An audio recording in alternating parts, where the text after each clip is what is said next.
Atomic Habits, perubahan kecil yang memberikan hasil luar biasa, oleh James Clear.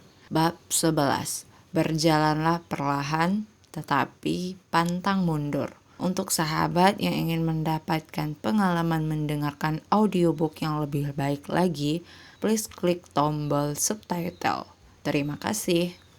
Pada hari pertama kuliah, Jerry Olson, guru besar Universitas of Florida, membagi mahasiswa jurusan fotografinya menjadi 2 kelompok. Setiap orang di bagian kiri ruang kuliah, katanya, akan menjadi kelompok kuantitas. Mereka dinilai hanya berdasarkan jumlah karya yang mereka hasilkan. Pada hari terakhir kuliah, ia akan menghitung sejumlah foto yang dikirim oleh tiap mahasiswa. 100 foto akan mendapat nilai A, 90 foto bernilai B, 80 foto bernilai C, dan sebagainya. Sementara itu, setiap orang di bagian kanan ruangan akan disebut kelompok kualitas. Mereka dinilai hanya berdasarkan kehebatan karya mereka. Mereka hanya perlu membuat 1 karya foto selama 1 semester. Tapi, untuk mendapatkan nilai A, foto itu harus mendekati sempurna. Pada akhir semester, di luar dugaannya, semua foto terbaik dihasilkan oleh kelompok kuantitas. Selama semester itu, mahasiswa-mahasiswa kelompok itu sibuk membuat foto, bereksperimen dengan komposisi dan pencahayaan, menguji berbagai metode di ruang gelap, dan belajar dari kesalahan-kesalahan mereka.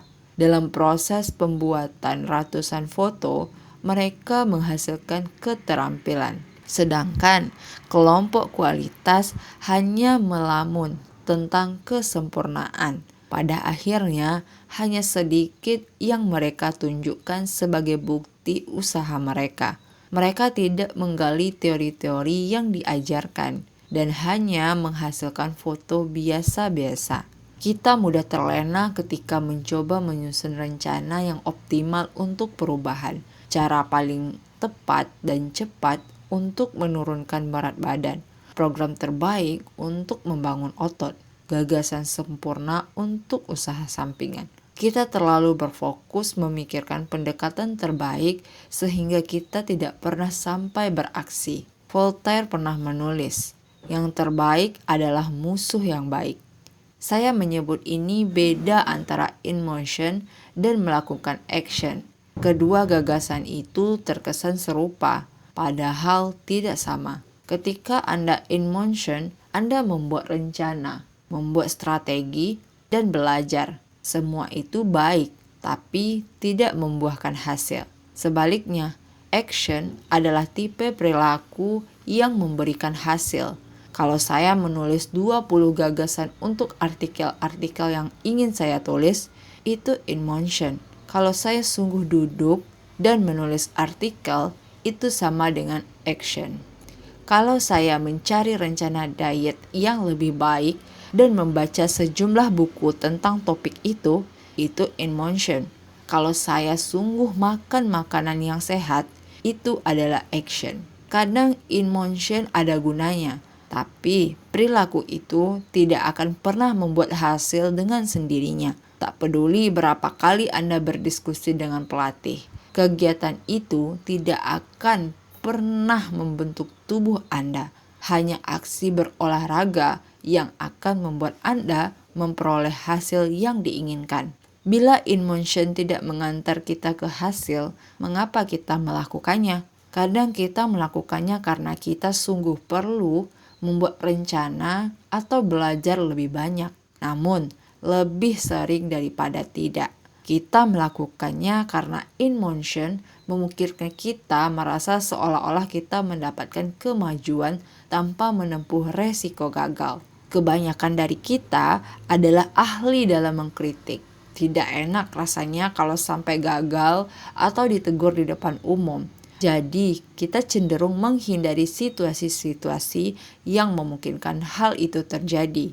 Dan itu alasan terbesar Anda lebih banyak in motion daripada in action. Anda ingin menunda kegagalan. InMotion sambil meyakinkan diri bahwa Anda masih membuat kemajuan itu mudah. Anda berpikir, sampai sekarang saya sudah bicara dengan 4 klien potensial. Ini bagus, saya bergerak ke arah yang benar. Atau, saya sudah menggodok sejumlah gagasan untuk buku yang saya ingin tulis. Rasanya sudah hampir lengkap. InMotion membuat Anda merasa sudah mengerjakan sesuatu.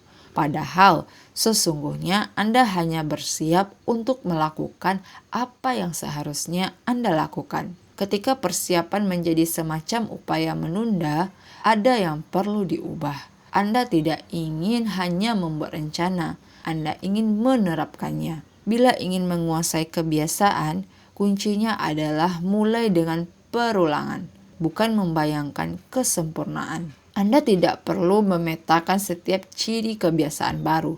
Yang diperlukan adalah menerapkannya. Ini langkah pertama hukum ketiga. Anda hanya perlu mengulang-ulangnya. Subbab, berapa lama sesungguhnya yang diperlukan untuk membentuk kebiasaan baru? Membentuk kebiasaan adalah proses ketika suatu perilaku lambat lain menjadi lebih otomatis melalui perulangan. Meski sering Anda mengulang satu kegiatan, makin banyak struktur otak Anda berubah menjadi lebih efisien dalam kegiatan itu.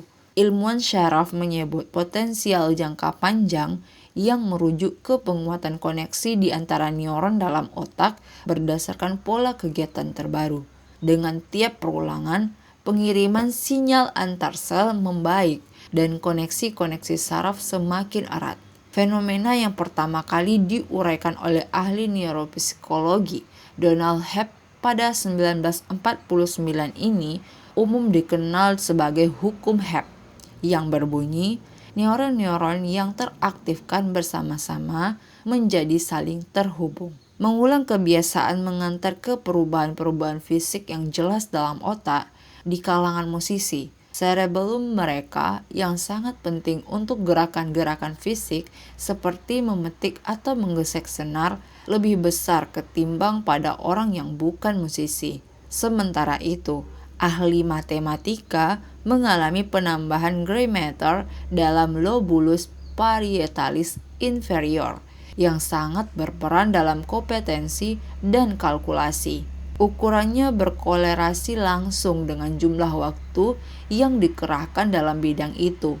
Makin tua dan makin berpengalaman seorang matematikawan, makin besar pertambahan gray matter-nya. Ketika ilmuwan menganalisis otak pengemudi taksi di London, mereka mendapati bahwa hipokampus, bagian otak yang ikut menentukan memori spesial, subjek jelas lebih besar dibanding pada subjek yang bukan pengemudi taksi.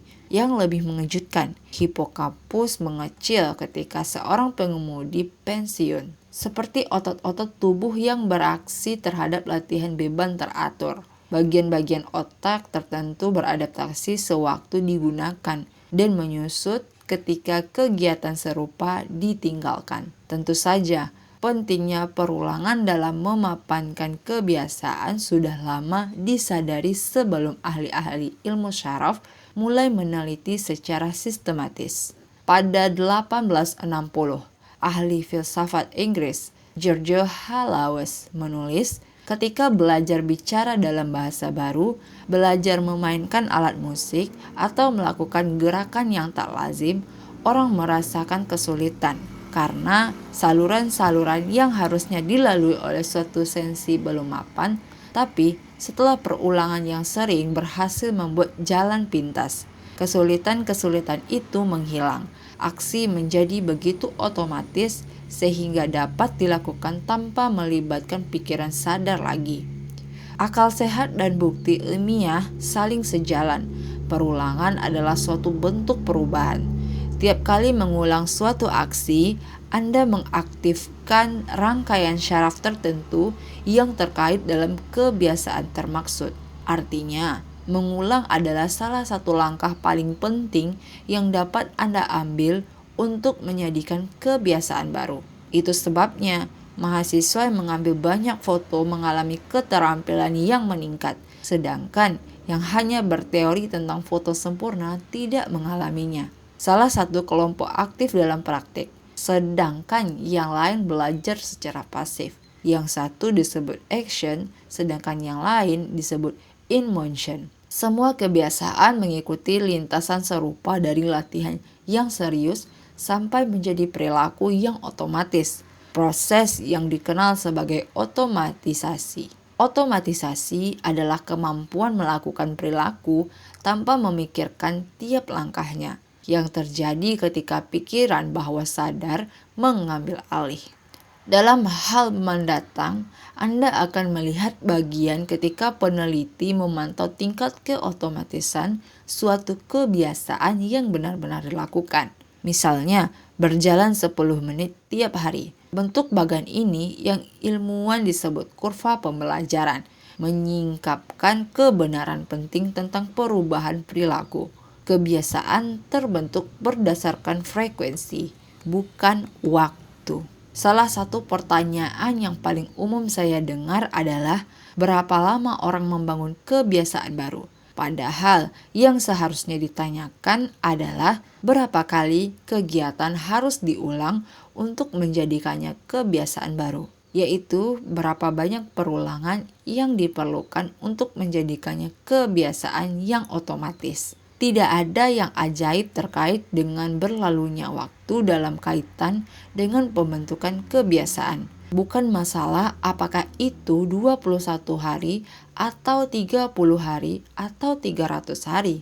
Yang penting adalah tingkat keseringan Anda melakukannya. Anda bisa melakukannya 2 kali dalam 30 hari atau 200 kali. Yang menjadi pembeda adalah frekuensi. Kebiasaan Anda saat ini telah terinternalisasi secara lebih dari ratusan, kalau tidak ribuan, perulangan. Kebiasaan baru memerlukan tingkat frekuensi yang sama. Anda perlu merangkai upaya-upaya yang cukup sukses sampai suatu perilaku tertanam kuat dalam pikiran dan Anda melewati garis kebiasaan. Dalam praktik, tidak terlalu penting berapa lama kebiasaan dapat menjadi otomatis. Yang penting, Anda melakukan sesuatu yang diperlukan untuk mendapatkan kemajuan. Entah aksi menjadi otomatis penuh tidak begitu penting. Untuk membangun kebiasaan, Anda perlu melatihnya. Dan cara paling efektif untuk melatihnya